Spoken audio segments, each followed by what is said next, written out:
नमस्कार, मैं हूं आशीष चित्रांशी और आप देख रहे हैं the news launcher hot topic with Hemant Atri. Hemant भाई को लाइए स्क्रीन पर, जोड़िए। स्वागत है हेमंत भाई। आज हॉट टॉपिक में एक बहुत बड़ी खबर है। हालांकि कोई खबर आजकल छोटी आती ही नहीं है, हर खबर में हमें कहना पड़ता है बड़ी खबर है।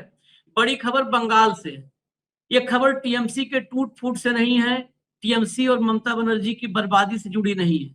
ये डेमोक्रेसी और चुनावी लोकतंत्र की बर्बादी की खबर है, जहां पर सरकारी बिल्डिंग में कोलकाता में भयंकर आग लगी। जिस आग को लेकर तमाम तरीके के सवाल उठ रहे हैं। नीचे के फ्लोर पर नहीं, ऊपर के फ्लोर पर, जिस फ्लोर पर ईवीएम उसी फ्लोर पर आग, जहां जहां ईवीएम वहीं वहीं आग। ऐसा कैसे होता है? 4,000 ईवीएम, 4,000 ईवीएम जल के राख हो चुकी है। कुछ नहीं बचा है 4,000 मशीनों।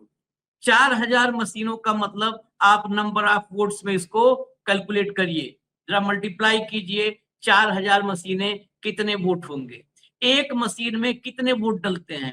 एक मशीन में 1,000 वोट पहले हुआ करते थे, फिर 1,200 वोट कर दिए गए। 1,200 शायद हो सकता है अब कुछ और बढ़ा दिया होगा, क्योंकि रोज मोबाइल पर जब नियम बदलते हैं तो हम लोग भी कई बार कंफ्यूज हो जाते हैं। 4,000 मशीनों का मतलब है कि 4 लाख। और जो पोलिंग परसेंटेज था, मैं पोलिंग परसेंटेज के हिसाब से चल रहा हूँ, 90% जो है पोलिंग हुई थी बंगाल में। अब ऐसा नहीं कि बिल्कुल बेग चले, एक एक लॉजिक लीजिए। 90% पोलिंग, 90% पोलिंग के हिसाब से इन मशीनों में करीब करीब साढ़े तीन करोड़ 35 लाख के आसपास वोट रहे होंगे। आप मल्टीप्लाई कीजिए, अगर मेरी गलती होगी कहीं गणित में तो आगे अभी हम चर्चा करेंगे हेमंत भाई से, तो बहुत डिटेल में मल्टीप्लाई करेंगे। इतने वोट तो टीएमसी और बीजेपी के जीत हार में नहीं अंतर बना था, जितना आग के भरोसे चला गया, मतलब आग में खाक हो गया। बड़ा सवाल यह है कि 45 दिन अभी नहीं पूरे हुए थे, 7 दिन और बचे हुए थे। 7 दिन पहले क्या सबूत मिटाया गया है बेईमानी का? यह सबसे महत्वपूर्ण बात है कि बेईमानी का सबूत क्या 7 दिन पहले मिटा दिया गया। 4 तारीख को नतीजे आए थे बंगाल के चुनाव के। 4 तारीख के बाद 45 दिन गिनती होती है। और ये जो है जनप्रतिनिधित्व कानून 1951 से लेकर के और सुप्रीम कोर्ट के दिशा निर्देश तक हर जगह पर एक के बाद एक कई मौकों पर यह क्लियरिटी की गई है। 45 दिन तक जनप्रतिनिधित्व कानून में भी है कि जनप्रतिनिधित्व कानून ईवीएम के बारे में नहीं चर्चा करता है, वो चुनावी याचिका की चर्चा करता है, चुनावी याचिका के बारे में बताता है। उसमें है कि 45 दिन, नतीजे की तारीख से 45 दिन के भीतर चुनावी याचिका दाखिल की जा सकती है। ये मियाद 45 दिन की है। यानी अभी 7 दिन और बचे थे जब कोई भी किसी भी रिजल्ट को चैलेंज कर सकता था अदालत में जाकर। ये चैलेंज करने के लिए 7 दिन और बचे हुए थे।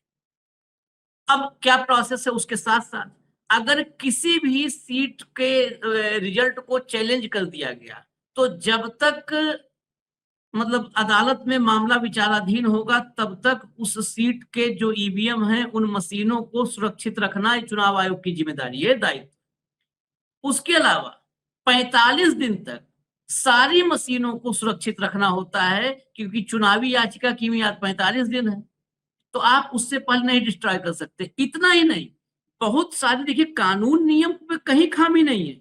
कानून नियम आजकल जो लोग पालन करवा रहे हैं और जो उसके रखवाले बने हैं वही सब बेईमान है भाई। 45 दिनों के बाद की प्रक्रिया मैं बता दूं आपको। 45 दिनों के बाद यदि कोई याचिका दायर नहीं होती है 45 दिन में, तो संबंधित हाई कोर्ट से क्लियरेंस ली जाती है।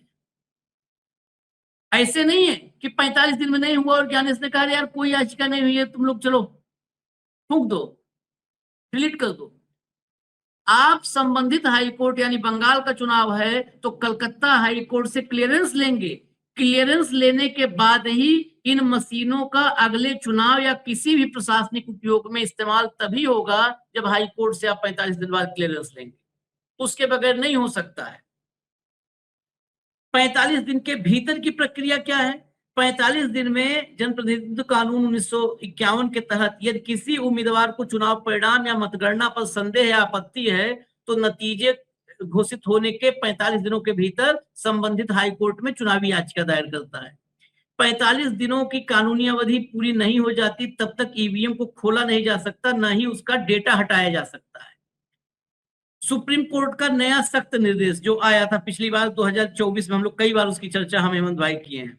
सुप्रीम कोर्ट के ऐतिहासिक फैसले के अनुसार ईवीएम के साथ साथ सिंबल लोडिंग यूनिट जो एसएलयू होता है उसको भी चुनावी नतीजों के बाद 45 दिनों तक स्ट्रांग रूम में सुरक्षित और सील रखा जाता है। अब हेडलाइन ले आइए, सब तो खबर हमने बता दी लेकिन फिर भी हेडलाइन ले आइए ताकि आपको यकीन हो जाए, नहीं कहेंगे कि 4000 मशीन अपने मन से जला दिया इन दोनों ने मिलकर, फूंक दिया 2-2000। एनबीटी नवभारत टाइम्स, कोलकाता की सरकारी बिल्डिंग में लगी आग, 4000 ईवीएम जलकर खाक, मंत्री ने जताया बड़ा शक। जाने क्या हुआ, ये मंत्री ने जताया बड़ा शक, हमको और भी शक है, अभी आगे बताते हैं क्यों। ये तुरंत सबसे पहले कौन हल्ला करता है किसी घर में चोरी होती है तो? बस में पॉकेट अगर किसी को मारा जाता है सबसे पहले हल्ला कौन करता है? जो हल्ला करके चुपके से बस से उतर जाए। Business standard, 4000 EVM destroyed in Bengal government building fire, probe under way. जांच जारी है, एफआईआर हो गई, जांच जारी है, जांच कौन करेगा आपको पता है। Rediff, mystery fire destroys 400,000 EVM store in Kolkata government building. Mystery fire, रहस्यमय आग। आगे चलिए, आग कैसे लगी पता ही नहीं है। Fire destroys 4000 EVM from west Bengal election in Kolkata. आगे चलिए, Hindustan times, 4000 EVM destroyed in massive fire in government building in Kolkata. और आगे चलिए, सारा जितना आप हिंदुस्तान टाइम्स लेके अंग्रेजी हिंदी सब देख लीजिए। पवन खेड़ा ने भी इस पर ट्वीट किया है, पवन खेड़ा के ट्वीट की चर्चा अभी हेमंत भाई करेंगे। आप विजुअल दिखा दीजिए पवन खेड़ा का ट्वीट और ये सब हेमंत भाई साथ चर्चा। ये विजुअल को ब्लैक एंड व्हाइट आग की वजह से किया गया है, वो भी क्लियर कर दिया। पूरी बिल्डिंग बिल्कुल खाक हो गई, पूरी बिल्डिंग स्वाहा। अब हटा दीजिए बिल्डिंग, अब हटा दीजिए बिल्डिंग को, हटा दीजिए क्योंकि बिल्डिंग में कुछ बचे नहीं है। ईवीएम थी, ईवीएम जल गई। हेमंत भाई, मुझे लगता है ये सबसे बड़ी खबर है। एक प्रत्याशी का नामांकन रद्द होना, हम लोग चर्चा 3 दिन से कर रहे हैं। यहाँ पर तो पता नहीं कितने प्रत्याशियों की किस्मत फूंक दी। हो सकता है 7 दिन के भीतर, क्योंकि तमाम हलचल चल रही है, पार्टी टूट फूट चल रही है। हो सकता है इसमें और भी मजबूत दृढ़ इच्छा शक्ति से 20 लोग जो बचे हैं ममता दीदी के साथ, वो कहते चलो हम जाएंगे हाई कोर्ट, इसका पहले परिणाम ही चेक करवाओ। ये कैसे, कोई अब तक कोई भी सरकार की तरफ से, पुलिस की तरफ से कोई क्लेरिफिकेशन नहीं आया कि आग कैसे लगी। आशीष भाई नमस्कार, आपको सारे दर्शक साथियों को भी। आप भावुक मत होइए, ना तो कोई पूछ रहा है ना किसी को क्लेरिफिकेशन देने की जरूरत है। सब चंगासी, कोई परेशानी नहीं। 4.5 दशक के ईवीएम के इतिहास में ये पहला अवसर है कि इतने बड़े पैमाने पे 4000 ईवीएम एक साथ डिस्ट्रॉय हुए। न भूतो न भविष्य की उस टाइप की चीज थी, ठीक। और इस समय जब मैं और आप बात कर रहे हैं, पोमेरियंस इस पे चुप है, केवल सोशल मीडिया पे ये स्टोरी सुबह से आग लगाए हुए है, लगातार चल रही है बहुत तेजी के साथ। ना चुनाव आयोग के मुंह से एक शब्द फूटा है और ना ही भारतीय जनता पार्टी की उससे जांच करा लेंगे। जांच तो आपको पता ही, जांच कराने के तो माहिर है। इसके पीछे की सोच देखिए आप, ये कोई ऐसा आइसोलेशन का केस नहीं है। इसके पीछे थ्योरी बड़ी स्पष्ट है, ना रहेगा बांस ना बजेगी बांसुरी। बिल्कुल क्लियर रखिएगा। जिन सभी ईवीएम बीजेपी ने वोट चोरी करके जीत हासिल की थी, क्या उन्हें जलाकर नष्ट नहीं कर दिया गया? 24 साउथ परगना की बात कर रहा हूं। 10 सीटों पर ये मशीनें यूज की गई थी, 10 असेंबली सीटों पर। और वहां पर किस तरीके का चुनाव मैनिपुलेट हुआ है, ये एक से ज्यादा बार बहुत बड़े बड़े एक्सपर्ट्स बता चुके हैं। मैं आप तो बहुत छोटे हैं उनके, ठीक।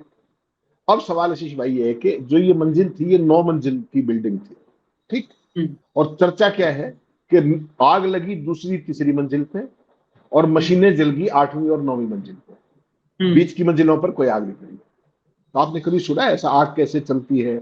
आप नई नई रिसर्च करते रहते हो, कोई अगर आइडिया हो तो बता दीजिएगा दर्शकों को भी, मुझे भी ज्ञान मिलेगा। दूसरी तीसरी मंजिल पे आग लगी और 8वीं 9वीं मंजिल पे मशीनें जल गई, बीच की सारी मंजिलें सुरक्षित, ठीक। ये वहां के लोग जो साथी डाल रहे हैं वीडियोस, ये उनके ऊपर सबके अंदर सारी डिटेल्स लिखी हुई है। आप बताइए, मैं सबूत भी दिखा दूंगा, मतलब छपा हुआ रिपोर्ट भी दिखाऊंगा आगे। हाँ जी जी, तो बंगाल में सत्ता में आने के बाद बीजेपी की ये सबसे अच्छी और कुशल रणनीति है। आपने कहा कि सरकार बोल नहीं रही, आज तक कौन से कोर्ट ने ईवीएम दोबारा काउंट करवाई है, जरा बता देंगे मुझे याद करके आप, पिछले 12 साल में एक कोर्ट का नाम बता दीजिए कि ईवीएम मंगवा के दोबारा काउंट करवा दी। हरियाणा में कितने लोगों ने रिकाउंटिंग के लिए कितने पैसे जमा कराए थे, क्या किया, किसी एक को रिकाउंटिंग करके दिखाई। ये नया स्टैंडर्ड ऑपरेटिंग प्रोसीजर है आशीष भाई। अब आप क्लियर रहिएगा, अब कुछ भी पता नहीं चलेगा और ना कोई समाधान निकलेगा। कोर्ट केस करने का भी क्या फायदा है, वो मीनाक्षी नटराजन के केस में आपने देख लिया। अब ज्यादा उछल कूद मत कीजिए आप, ठीक, रिलैक्स हो गए बैठे, ठीक। क्या कहा, कल गए तो कल चर्चा करेंगे, कल परिणाम घोषित हो गया, अब कहते हैं इलेक्शन पिटीशन में जाओ। मैं और आप कल क्या चर्चा करें, यही तो करेंगे, यही करेंगे जाकर, ये खारिज, इलेक्शन पिटीशन में जाओ। केवल एक चीज कह रहा हूं, अगर ये याचिका कांग्रेस की बजाय भाजपा ने डाली होती, फिर संविधान बदल जाता, फिर संविधान की इंटरप्रिटेशन बदल जाती। ये लंदन का जो मैच है ना, याद रखिएगा इस बात को, ये बहुत लंबे समय तक याद आएगा इस देश को। जो लंदन में चला ना 2 दिन, बैडमिंटन की टी शर्ट्स और सारी चीजें, बहुत लंबे समय तक। और ये माफ कीजिएगा आशीष भाई, ये ईवीएम नहीं चली, ये इस देश के लोकतंत्र का अंतिम संस्कार का पहला कदम है। याद रखिएगा इस बात। लोकतंत्र जो चुनावी लोकतंत्र था, उसकी गत तो आप 2019 से लगातार देख रहे हैं, लगातार देख रहे हैं। ये 2026 में ये उसका रिवाइज्ड वर्जन है, केवल इतना क्लियर नहीं है। कोई जवाब अभी तक ज्ञानेश गुप्ता के मुंह से 2 शब्द फूटे अभी तक, कितनी बड़ी घटना है। तो बेसिकली आशीष भाई ये देखना पड़ेगा आपको, पश्चिम बंगाल में जो ये 4000 ईवीएम जली है ना, ये हाल के चुनावों में ही यूज हुई थी, 10 कंस्टिट्यूंसी के अंदर जो हुई थी। उन मतदान केंद्रों में क्या हुआ होगा, जरा कल्पना कर सकते हैं आप। और एक और फिगर पे चलिए, आपने एक फिगर बताने की कोशिश की, मैं एक और फिगर पे दर्शकों को लेकर जाता हूँ। पूरे बंगाल के अंदर जितना बफर स्टॉक होता है, एक्स्ट्रा मशीन होती है जो मान लो खराब हो जाए, रिप्लेसमेंट वगैरह की, बंगाल में लगभग 1 लाख ईवीएम मशीनों का लगभग इस्तेमाल हुआ, ऐसा माना जाता है। अगर 4000 मशीनें उनमें से जल गई, तो ये कुल इस्तेमाल हुई मशीनों का 4% है। मत भूलिएगा इस बात, 4%। इसको 25 से गुणा कर दीजिए, टोटल मशीनें इतनी थी, 4000 जला दीजिए। कोई पत्रकार इसकी जांच करेगा? सच्चे पत्रकार क्या करते, वो निपटा दिए गए हैं, वो साधन विहीन है, वो किसी चैनल पे नहीं है, वो किसी मेन स्ट्रीम मीडिया में नहीं है, सब जगह संपादकों का शासन है, ठीक। इसके लिए भी जो ईवीएम जली है ना, इसके लिए भी ममता बनर्जी की सरकार दोषी मिलेगी, जैसे नेहरू दोषी होते हैं कि जो ये जिला परिषद की बिल्डिंग थी, इसके अंदर अग्नि के पूरे पूरी व्यवस्था नहीं थी आग को रोकने की। ये देख लीजिएगा अगले 12 से 14 घंटे में ये जवाब भी आपको मिलेगा। लेकिन मैं बेसिकली ये है कि इसकी क्या जांच होगी, किसी चीज पर कोई यकीन नहीं करता, भूल जाइए इस बात को। ना कोई जांच करेगा, ना कुछ करेगा, ममता जिम्मेदार थी। बस एक छोटी सी घटना याद दिलाता हूँ जो मेरे दिल से बहुत जुड़ी हुई है। राफेल विवाद आपको याद होगा, कैसे खरीदा गया था राफेल को फर्स्ट राउंड में, कैसे पिछला ऑर्डर कैंसिल किया गया था। और जब सुप्रीम कोर्ट में जिरह चल रही थी, तो क्या कहा था, पहले सरकार की तरफ से कहा गया कि राफेल की फाइल गुम हो गई, फिर कहा नहीं मिसप्लेस हो गई थी। याद रखिएगा सारी बातें, आप तो बहुत पुराने आदमी, आपके टिप्स में सारी चीजें। कुछ दस्तावेजों और पारदर्शिता को लेकर कितने गंभीर सवाल उठे थे, क्या हो गया था उसके अंदर, कुछ हुआ पेगासस के अंदर, कुछ हुआ? सुप्रीम कोर्ट की बात कर रहा हूँ, छोटे मोटे कोर्ट की नहीं, कहीं आप कंफ्यूज हो जाए, सुप्रीम कोर्ट की बात कर रहा हूँ भाई। तो जब राफेल में कुछ नहीं हुआ, पेगासस में कुछ नहीं हुआ, मीनाक्षी नटराजन में कुछ नहीं हुआ, तो 4000 कैसे 4 लाख मशीनें चला लो, क्या ही फर्क पड़ रहा है? Who cares? आप कह रहे हो 7 दिन 10 दिन, मैं कह रहा हूं 2 महीने बाद चला देते, तब कौन रोकने वाला था? Who stops them? Who is accountable? सत्ता आ गई, 5 साल आनंद लेंगे, किसी तरह की टेंशन पालने की जरूरत नहीं। सवाल केवल इतना है कि जनता के बीच जो चिंताएं और संदेह पैदा किए हैं, वो 100% जायज। ये महज एक दुर्घटना नहीं, ये संयोग भी नहीं, ये 100% जो आप कहते हो ना, टेस्टेड 9001 सर्टिफाइड, ये प्रयोग है। ऐसे नहीं हुआ करता, ईवीएम मशीन जल गई कोई मजाक होता है क्या? यह सुरक्षा जवाबदेही संवेदनशील चुनावी उपकरणों के प्रबंधन में स्पष्ट खामियों की ओर इशारा करता है। और इसको जैसा मैंने कहा, लोकतंत्र के अंतिम संस्कार से नीचे अगर कोई आपके पास बेहतर शब्द हो तो आप बता दीजिए, मेरे पास नहीं है। बंगाल में चुनाव आयोग भाजपा की वोट चोरी के सारे सबूतों को एक कड़ी जला चुका है आज। बाकी तो कोई पूछ भी नहीं रहा था सबूत। अगर कोई ये गलतफहमी किसी दर्शक को, आपको, मुझे हो कि कोई अदालत वो सबूत मांग लेती, तो ये बहुत गलत फहमी है, निकाल दीजिएगा इसको दिमाग से। ठीक, कोलकाता के अलीपुर में जो ये हुआ है सरकारी बिल्डिंग, जिला परिषद की मीटिंग थी, उसकी बिल्डिंग थी, उसके अंदर ये हुआ है। और स्ट्रांग रूम में आग लगी है। स्ट्रांग रूम कोई ऐसे ही नहीं होता है। आग की लपटें पहले दूसरी और तीसरी मंजिल पे देखी गई, लेकिन किसी तरह आग चौथी, पांचवी और छठी मंजिल को छोड़ते हुए सीधे सातवीं और आठवीं मंजिल तक पहुंची और सिर्फ ईवीएम जला गया। सबसे बड़ी बात यही है जो अभी 2 बार रिपीट किए, 10 बार रिपीट करने वाली बात है कि ये जेहन में बैठे कि एक बहुमंजिली इमारत है, उसके दूसरी तीसरी जगह दिखा दीजिए। ये बकायदे मतलब कोर्ट छपा हुआ है। लाइए, पीटीआई के अनुसार घटना स्थल का दौरा करने के बाद चौधरी जो मंत्री जिसने इस पे कहा है कि ये कोई साजिश है, बड़ी साजिश, यह सामान्य आग नहीं लगती है। हम जांच कर रहे हैं कि क्या कोई तोड़फोड़ की गई थी। अभी यह साफ नहीं है कि आग 9वीं और 10वीं मंजिल तक कैसे पहुंची। उन्होंने कहा कि आग सबसे पहले इमारत की दूसरी और तीसरी मंजिल पर देखी गई थी। चौधरी ने कहा कि घटना के बारे में बेहतर जानकारी के लिए वह फोरेंसिक रिपोर्ट का इंतजार कर रहे हैं। दूसरी तीसरी पर देखी गई और बहुत साफ लिखा है पूरी रिपोर्ट, जब आप देखेंगे दूसरी तीसरी देखी गई, फिर चौथी, पांचवी, छठवीं मंजिल, सातवीं मंजिल, ये सब बिल्कुल सुरक्षित रहे। वो आग जो है वहां से इस मतलब दूसरी मंजिल से तीसरी मंजिल से वो बिल्कुल अदृश्य होकर के जो फिल्म आता है और सीधा जाके 9वीं मंजिल पे भभकी, बीच में एकदम पाइपलाइन से गई वो आग।